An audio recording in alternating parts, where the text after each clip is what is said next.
Olá, queridos amigos, queridas amigas, queridos paroquianos, queridos católicos que acompanham o nosso canal. Então vamos agora para a segunda parte do nosso vídeo com o Diácono Anselmo, em que ele explicará para nós a iconografia aqui da nossa igreja. Não se esqueça de se inscrever no nosso canal, de curtir esse vídeo, compartilhar esse vídeo e ativar o sininho das notificações. Acompanhe agora as explicações da iconografia da nossa Igreja Matriz, Paróquia Nossa Senhora do Perpétuo Socorro.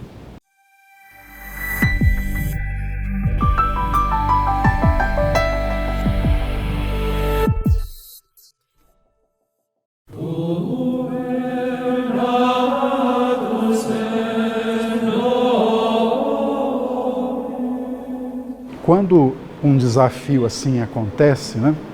A primeira coisa que a gente pensa quando alguém me telefona ou alguém entra em contato, olha, é preciso pensar o espaço de tal igreja, de tal capela, né? Então o projeto sempre começa pelo presbitério, né? Que é, digamos, a parte fundamental, a mais importante de todas as outras partes que envolvem uma capela, uma igreja, uma catedral, enfim, né? Então, nós podemos dizer que o projeto nasce daqui, do presbitério. Houve um pedido inicial, né, dos padres que estavam aqui, de que no presbitério nós tivéssemos a imagem do Perpétuo Socorro, né? Mas o nosso entendimento é que é preciso, para fazer uma pintura no presbitério, que nós tenhamos uma teofania, uma manifestação de Deus, né, para que nós pudéssemos pintar. Então, não dá para pintar qualquer coisa, e eu não estou menosprezando o ícone do Perpétuo Socorro, mas eu estou dizendo que ele precisa estar dentro de um contexto litúrgico para poder funcionar enquanto arte sacra, porque senão ela vira só uma arte religiosa. E há uma grande diferença entre uma e outra. A arte sacra é utilizada completamente na liturgia, ela faz parte da liturgia. Então, dentro desse pensamento de termos o ícone de Nossa Senhora do Perpétuo Socorro e termos uma teofania, então foi preciso costurar isso. O ícone do Perpétuo Socorro é um ícone da Mãe de Deus, né? De uma... Da Virgem Maria com o menino no colo, também tem um outro nome, Virgem da Ternura, porque há um gesto terno entre ela e o menino. Muito bem. Então, pesquisando onde é que essa encarnação do Verbo, que seria a teofania que nós usamos aqui, poderia ser encontrada dentro da Bíblia. E que pudéssemos ter essa cena. Então, nós pensamos...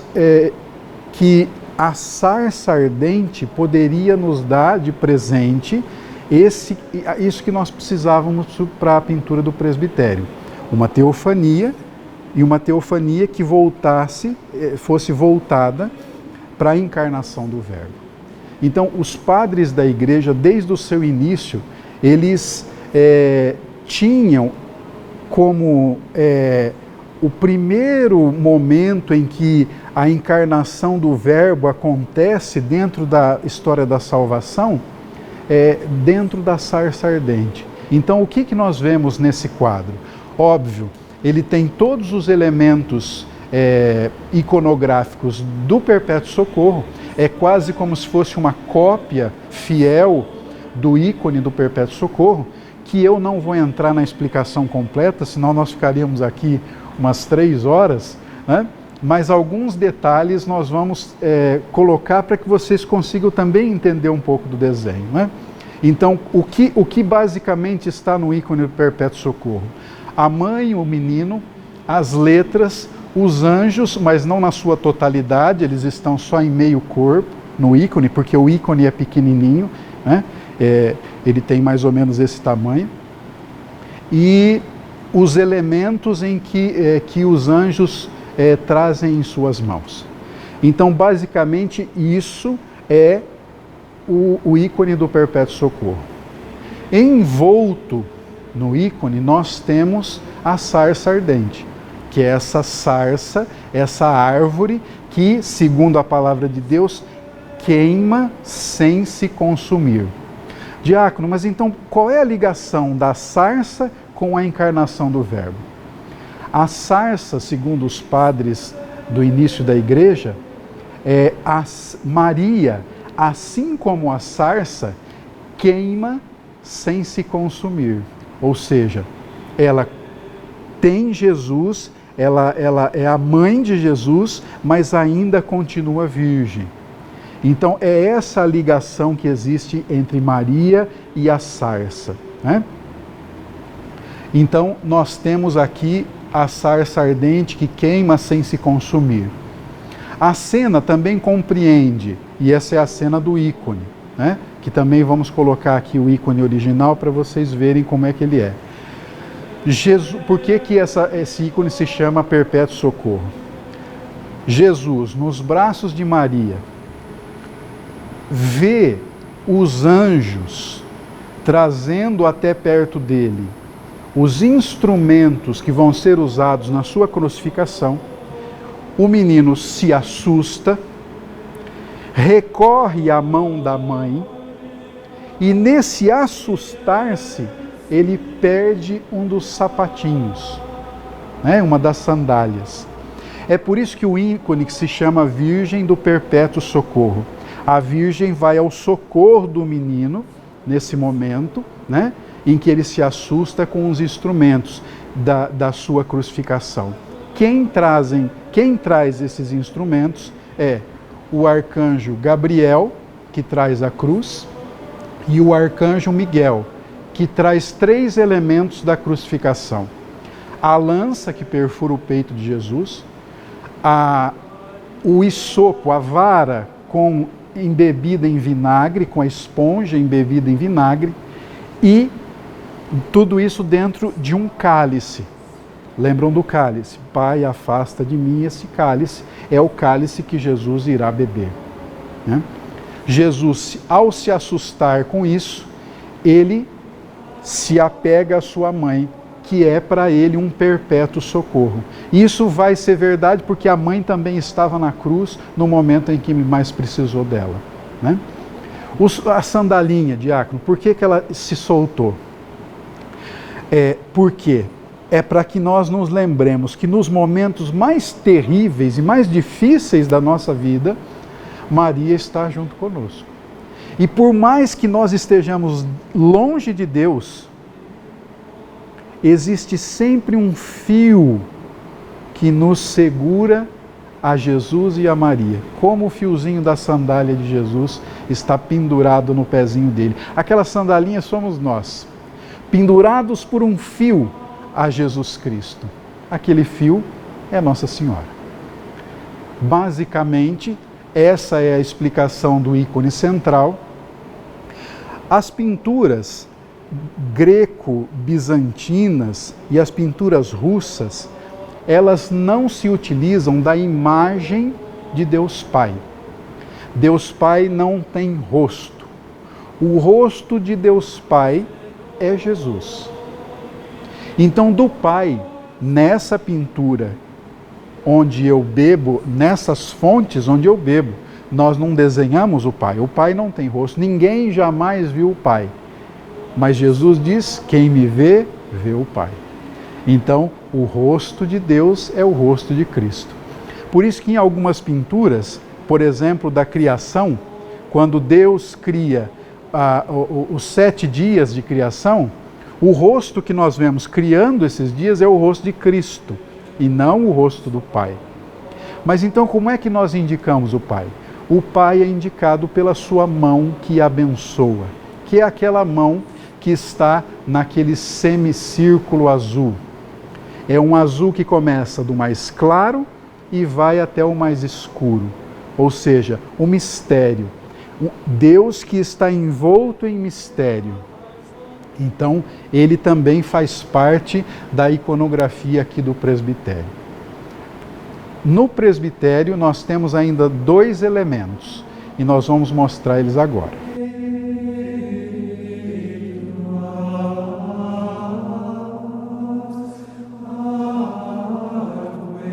Quem vê o presbitério de frente, do lado esquerdo, vai notar a figura de Moisés. É uma figura bem conhecida nossa, é aquela cena em que ele se depara com a sarça, lembrando que na paróquia do Perpétuo Socorro, a imagem do presbitério é uma mescla entre o ícone original e a sarça ardente. Então, do lado esquerdo do presbitério, nós temos Moisés observando a sarça, que é a passagem bíblica que todos nós conhecemos. Ele está pastoreando as ovelhas de Jetro, seu sogro, e de repente se depara com uma árvore que queima, mas não se consome. O fogo arde nela, mas não queima, não degrada ela, né? Então Moisés se assusta com aquela imagem, mas ao mesmo tempo ele se sente impelido a ir até ela. Quando ele chega perto, então Deus fala com ele através da sarça e diz: tira as sandálias dos teus pés, pois o solo em que tu pisas é um solo santo. Pois bem, essa fala e esse pedido de Deus, ele é carregado também de muito simbolismo, né? Segundo uma explicação que eu vou utilizar também de Dom Roberval, que é um dos artistas que eu tenho um imenso carinho, e eu tenho ele como se fosse um grande mestre, num dos seus escritos, né, Dom Roberval utiliza uma explicação belíssima para falar sobre as sandálias de Moisés. Todos nós temos os nossos defeitos e os nossos delitos escondidos dentro de nós, os nossos segredos, né, mais íntimos, que nós carregamos durante a vida toda. Moisés tinha vários, tinha tentado inúmeras vezes ser feliz em sua vida sem conseguir, né? Matou uma pessoa no Egito, teve que sair de lá fugido, né? E foi até Madiã e conheceu ali seu sogro inicialmente, depois a sua esposa, e começou uma vida ali. Mas isso tudo que estava no coração de Moisés ainda faz parte da história dele, como também faz parte da nossa. Então, quando Deus diz a Moisés: tira as sandálias dos teus pés, ele está querendo dizer: pisa com o teu pé descalço aqui. Você não precisa de nada mais, você não precisa de sandália, você não precisa de máscara. Eu te conheço como ninguém conhece. Então, essa cena para mim é muito bonita e marcante, né? Então, é isso que Moisés está fazendo, se despindo de tudo aquilo que ele trazia em seu coração, né? Tirando todos os defeitos, os anseios, os pecados, né? E observando Deus e fazendo depois, posteriormente, a vontade de Deus. Então, ele está completamente ligado ao ícone da sarça ardente.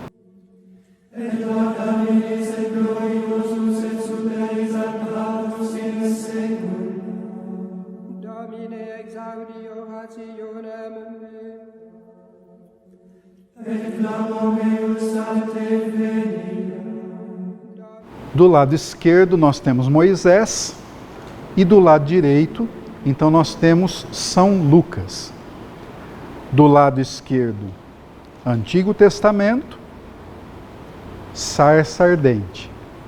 Do lado direito, Novo Testamento, São Lucas, encarnação do Verbo. Diácono, por que São Lucas está pintando? É atribuído a São Lucas um quadro inicial que deu origem ao quadro da Perpétuo Socorro, da Mãe do Perpétuo Socorro. É atribuído também a ele 2 ou 3 outros quadros.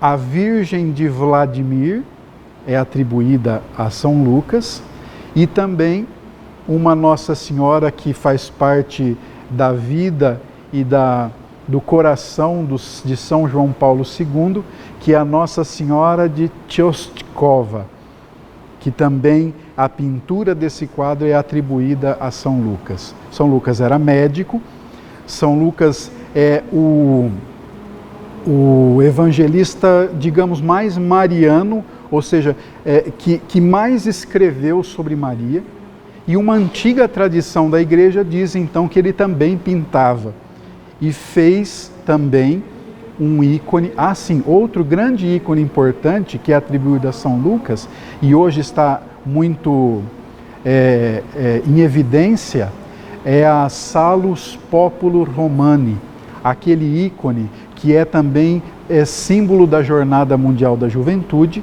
e está em Roma, na Basílica de Santa Maria Maggiore. É também atribuído a ele. Dizem que ele fez esse ícone com a madeira retirada da mesa da Santa Ceia. É uma tradição cristã, uma tradição muito antiga. Então, aqui nós temos São Lucas visualizando a encarnação do Verbo e pintando o ícone, né, que depois daria origem ao ícone do Perpétuo Socorro. Então, ao centro, a sarça e a encarnação do Verbo, à esquerda, Moisés visualizando a sarça, Antigo Testamento, à direita, São Lucas visualizando a encarnação do Verbo, Novo Testamento. Assim nós fechamos a explicação do presbitério da paróquia Nossa Senhora do Perpétuo Socorro, em Maringá. Agora nós vamos para outra parte da igreja.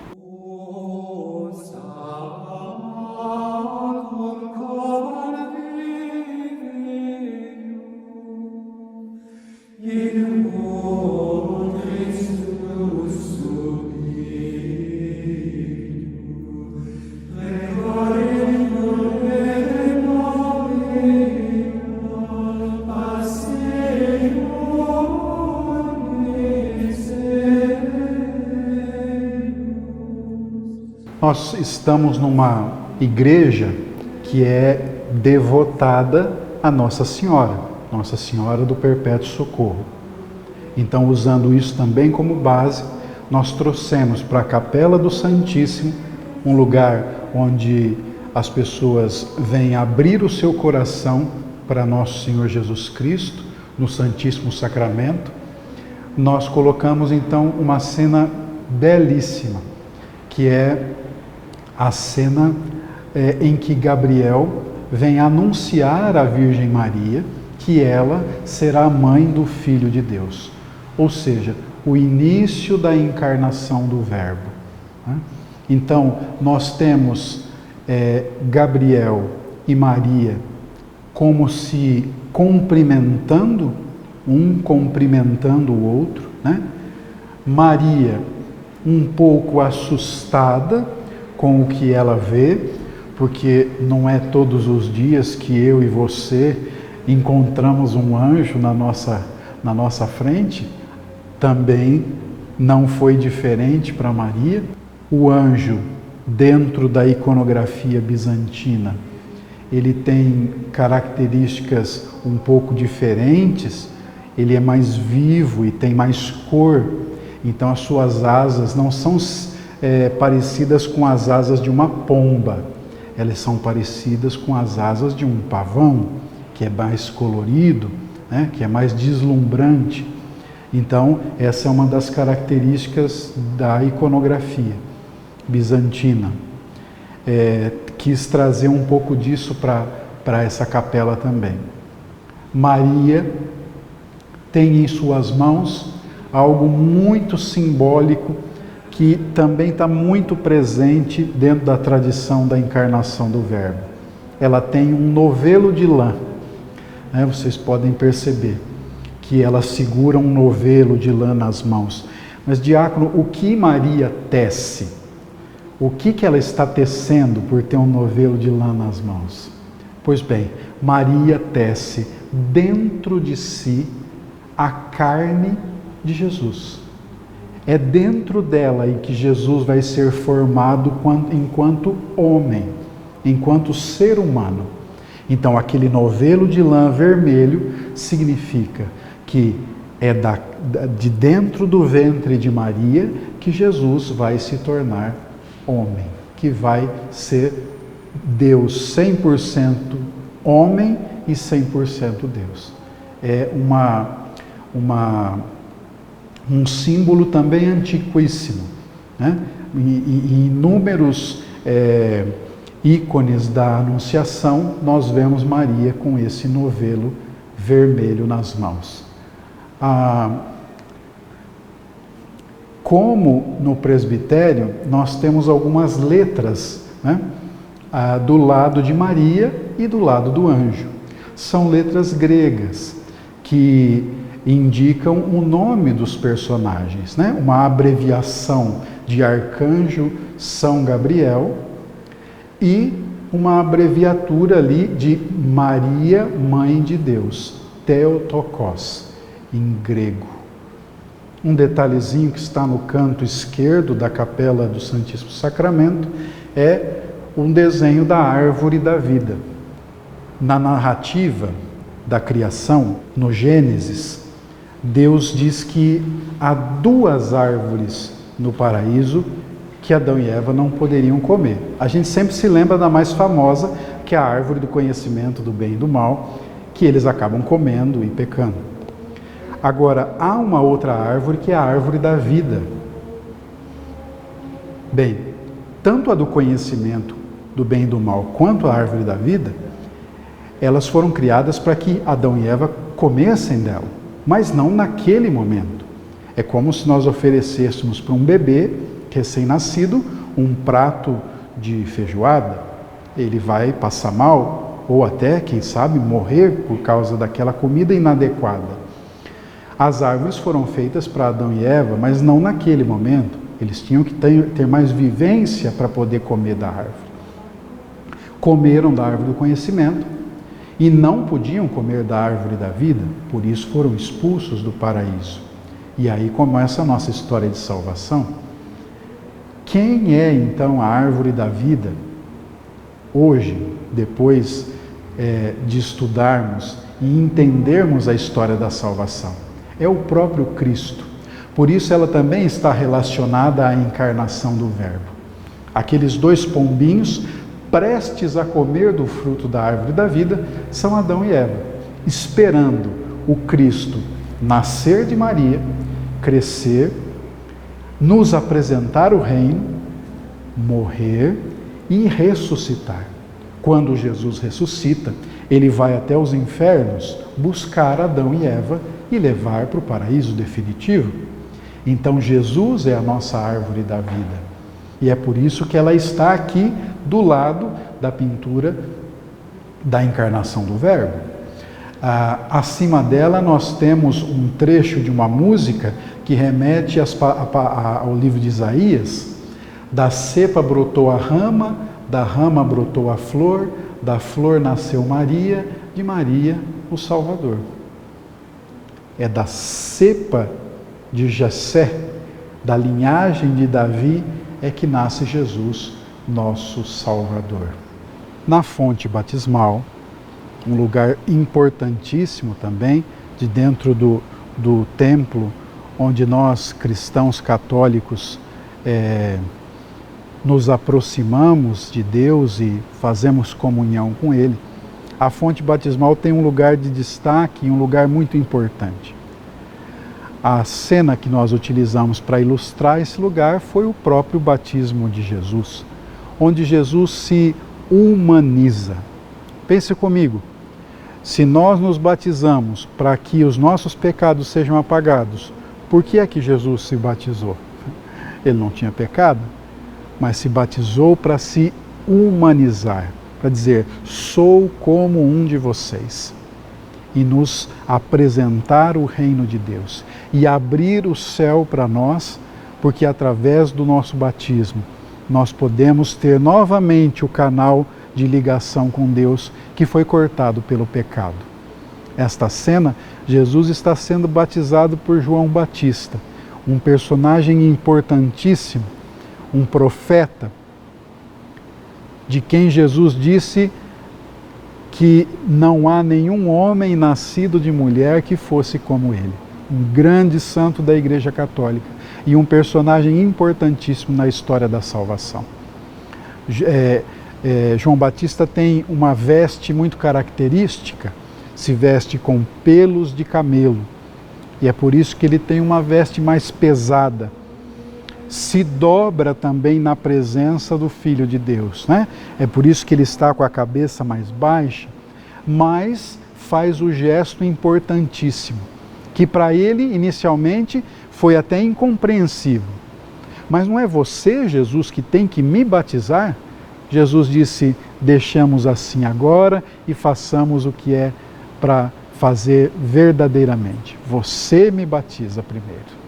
Então João batiza Jesus nas águas do Jordão. Uma antiga tradição diz que quando Jesus entra nas águas do Jordão, o Rio Jordão pressente que há algo extraordinário dentro de suas águas, com uma força inimaginável. Diz a antiga tradição que é como se o mar, em sua grandeza, penetrasse dentro do rio. E o Rio Jordão, a partir desse momento, segundo uma antiga tradição, muda o seu curso. Tamanha a grandeza daquele ser que entra dentro de suas águas. E é por isso que a iconografia do batismo tem sempre o Jordão com as águas revoltas, porque é imenso o que está dentro do rio naquele momento, que é o próprio Filho de Deus, nosso Senhor Jesus Cristo. Mais próximos ali da fonte mesmo, batismal, nós temos 3 peixes. O peixe também é um símbolo de Cristo, do cristianismo, né? Então eles também estão muito presentes nesta cena e são importantes para que nós possamos lembrar sempre que o nosso batismo nos salva e nos abre caminho para o céu.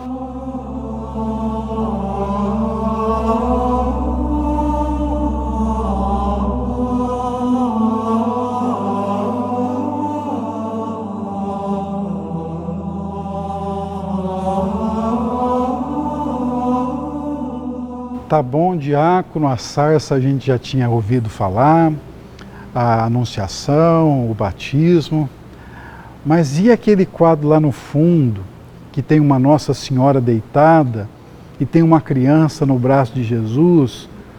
O que é aquilo?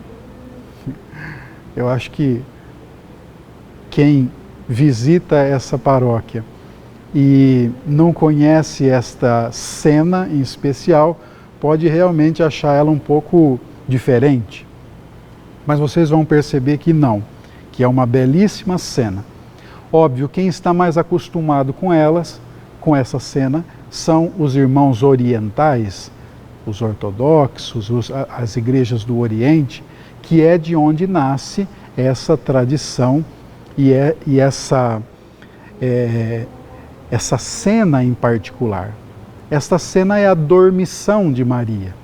Nós não dizemos que Maria simplesmente morreu, porque morte se liga à corrupção do corpo.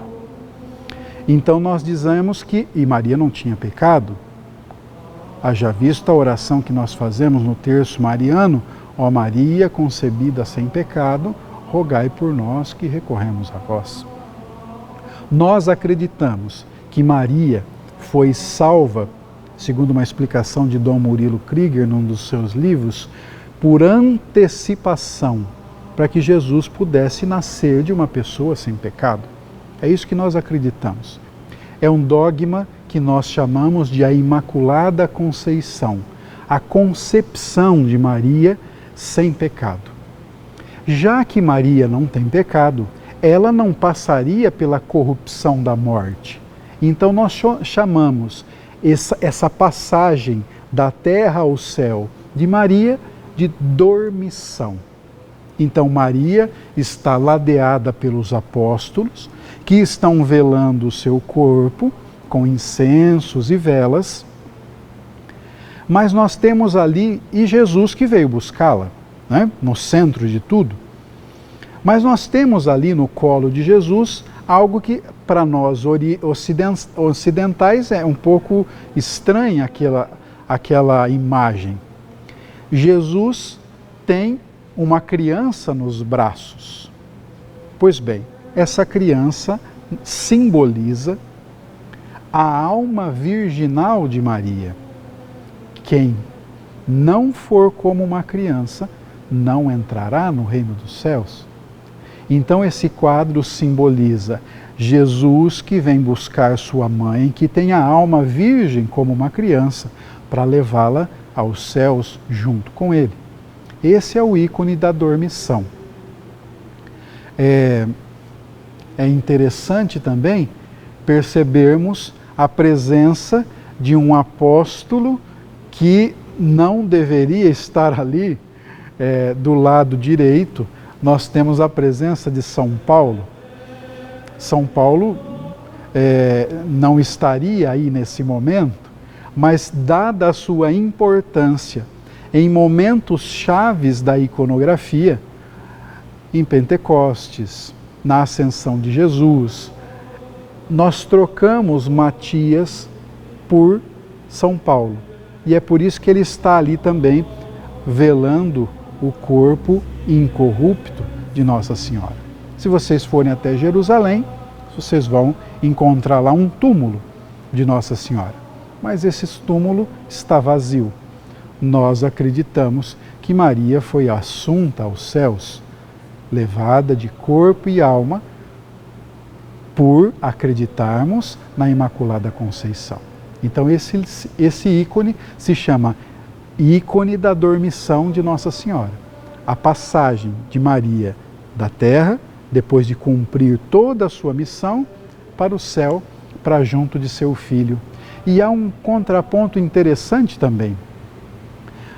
No presbitério, e vocês vão se lembrar dele, Maria segura o seu filho nos braços, o ícone do perpétuo socorro. Na saída da igreja, quando nós nos despedimos da missa, vamos embora, vamos em paz e que o Senhor nos abençoe, nos acompanhe, nós damos de cara com a dormição de Maria. Ou seja, nós temos que deixar na nossa cabeça algo líquido e certo, que um dia nós passaremos também desse mundo. Então esse ícone também ajuda a isso, a lembrarmos que Jesus também virá um dia nos buscar. E é por isso que nós temos que viver a nossa vida o melhor possível. Espero que algumas dúvidas tenham sido sanadas nesse vídeo, nessas explicações. Desculpe se não consegui sanar outras, mas é um prazer estar aqui nessa paróquia que eu gosto muito, é muito prazeroso estar aqui, porque foi uma pintura muito prazerosa de fazer. Obrigado, Deus abençoe a todos vocês e fiquem em paz.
et in terra pars omnibus bone voluntatis laudamus te, benedicimus te, adoramus te, glorificamus te, gratias agimus tibi, proider magna